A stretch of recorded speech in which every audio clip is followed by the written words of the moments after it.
இந்த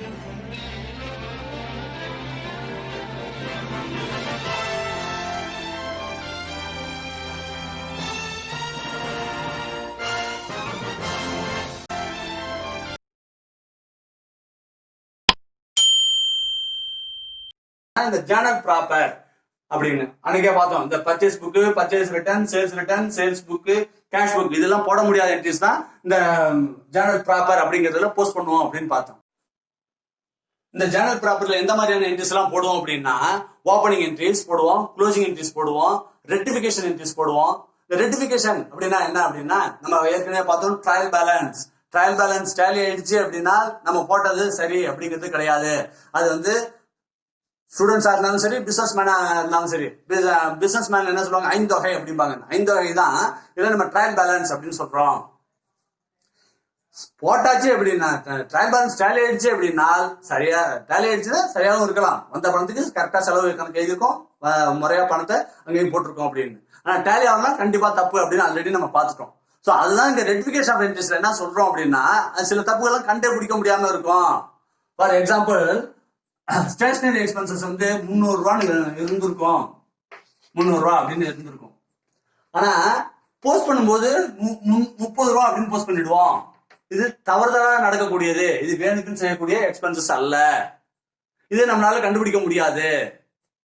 trial balance பார்த்தா tally இருக்கும். ஏன்னா debit is equal to credit அப்படியே இருக்கணும் அப்படிங்கிறது தான் நம்மளுடைய அக்கௌண்டிங் கான்செப்ட் ரூலே அப்படின்னு பார்த்தோம்.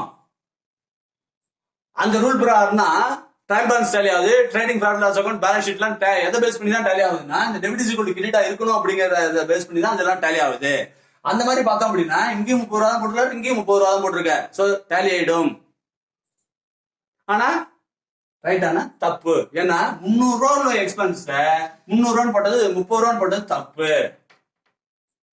சோ இந்த மாதிரியான தப்புக்கு என்ன பண்ணுவோம் அப்படின்னா ஒரு என்ட்ரிஸ் போடணும். அந்த என்ட்ரிஸ் எப்படிதான் போடணும்னா ரெக்டிஃபிகேஷன் என்ட்ரிஸா தான் போடணும். இல்ல என்கிட்ட வந்து ஒயிட் மார்க்கர் இருக்கு, என்கிட்ட வந்து ரீஃபில் பண்ணாரு, இது இங்க் பண்ணாலதான் எழுதுனேன், அழைச்சிக்கிறேன் அப்படின்னு எரேசர்லாம் இருக்கு, அழைச்சிக்கிறேன்னா அதெல்லாம் தப்பு. எப்போதுமே கணக்கேடுகள்ல வந்து புக்ஸ் ஆஃப் அக்கௌண்ட்ஸ்ல வந்து அடித்தல் திருத்தலே இருக்கக்கூடாது.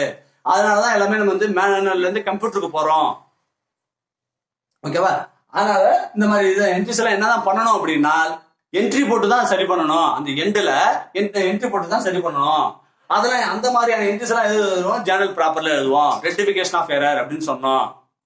ஓகேவா? அந்த மாதிரி. அடுத்து டெப்ரிசியேஷன் போடுவோம். டெப்ரிசியேஷன் வருஷத்துக்கு ஒரு வாட்டி தான் போடுவோம். டெப்ரிசியேஷன் எதுக்காக போட வேண்டியது? சொத்துக்களுடைய மதிப்பு குறையும்.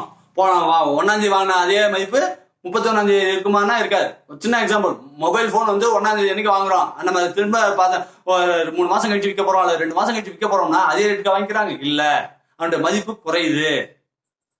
அந்த டெப்ரிசியேஷன் அது எது எல்லாத்துக்குமே ஏற்படும். சொத்துக்கள் அனைத்துக்குமே ஏற்படும், நிலைச்சொத்துக்கள் அனைத்துக்குமே, அதாவது பிக்ஸட் அசெட்ஸ் எல்லாத்துக்குமே அந்த டெப்ரிசியேஷன் அப்படிங்கிறது ஒண்ணு ஏற்படும்.